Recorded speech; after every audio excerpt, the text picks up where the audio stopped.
استمع إلى حديث قوم وهم له كارهون. ومن استمع إلى حديث قوم وهم له كارهون.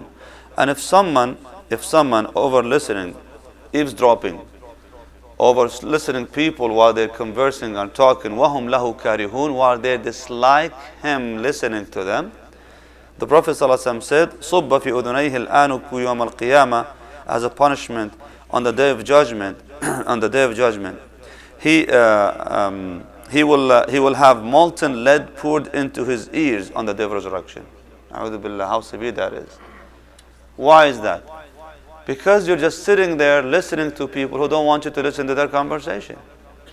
Now here's the thing. There's a difference between people sitting in a public place and they're talking loud versus people sitting on the side and they're speaking to themselves quietly. So if the masjid is, mashallah, so empty, and a couple of brothers or three brothers or sisters, sitting in one corner of the masjid, it's not befitting for you to go and grab your mushaf and go all the way to sit next to them and just open the mushaf. I mean, subhanAllah, the masjid is so empty, and this is the only spot that is perfect for you. Unless it's because of the light, that's different. Yeah. But if this is the reason why you're sitting there, there must be another assumption that you are going to be listening to what they're saying. And if they don't like you to listen to what they're saying and you insist in doing so, then that's considered prohibited and haram. Another thing is that if you are in an apartment, in a hotel, whatever, and then sometimes, unfortunately, the sounds and the voices sometimes of conversation go through doors and go through walls. It's not allowed for you to go and stick your ear against the wall to listen to what they're saying. We say, Sheikh, but they're loud. Yeah, but they don't expect someone behind the wall to be listening to them. So you should not be doing that. But they don't know. I don't even know if they're going to hate me listening to them. Well, the assumption is that they're speaking freely because they know no one is listening. So therefore, don't even try to do that. The Prophet ﷺ said that punishment, because he let his ear, that those words, go through his ears, Allah will punish them by putting that molten lead to pierce their ears for that sin. And finally, the Prophet ﷺ says here, وَمَنْ صَوَّرَ صُورَةً عُذِّبَ وَمَنْ صَوَّرَ صُورَةً عُذِّبَ وَكُلِّفَ أَنْ يَنْفُخَ فِيهَا الرُّوحُ وَلَيْسَ بِنَافِخٍ. And he who makes a picture of people or other creatures for the creation of Allah subhanahu wa ta'ala will be severely punished, and he will be asked to infuse spirit therein, which he will not be able to do. And the meaning of the picture over here, basically creating a picture to try to emulate the creation of Allah subhanahu wa ta'ala.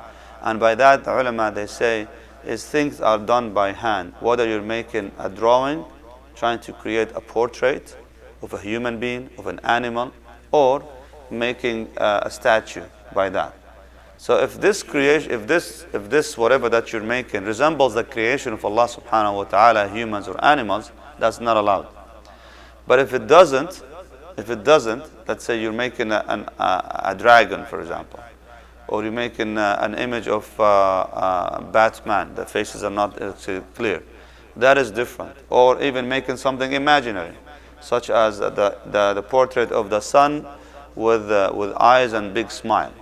So this is now imaginary things. This is different. But the creation of Allah subhanahu wa ta'ala, to draw and try to emulate the creation of Allah azza wa jal, all these statues and these ideals, the person on the day of judgment will be asked to say, oh, you know what? You're trying to create to make yourself like God, creating the images and so on. Why don't you blow spirits in these images right now that you have created? But on the day of judgment, of course, you're going to keep blowing and blowing. Will never be able to give life to these creatures. Wallahu ta'ala alam. Any question? Yes. Last two bad deeds that Ramadan, do they have any type of correlation in relation to the lying? No, those are two separate occasions. They don't have anything to do with lying. Although you might say that drawing might be actually another form of lying. Like putting yourself in the form of Allah subhanahu wa ta'ala, making these creations, these actually creatures. Wallahu alam. Nah. Yes. What if like trophies they give you for recreation and sports? Mm-hmm. Trophies they give you for the face. Half of them. If you just put them in your closet, is that alright? Even if you have a trophy that they give you that has the image of a human being, a sports person, if the human face is clear, if the human face is clear, you can tell the nose and so on, then you shouldn't be keeping it there. Yeah, but if you're statuing it and it's not visible, that's different. But don't keep it on display right now. And if the image that you're making does not have the human face, let's say just a silhouette, which means just a dark shade, that's okay. There's nothing wrong with that. What's prohibited is to show the facial features of that creature, whether it's a human being or an animal. Wallahu a'lam. سبحانك اللهم وبحمدك أشهد أن لا إله إلا أنت أستغفرك وأتوب إليك. السلام عليكم ورحمة الله وبركاته.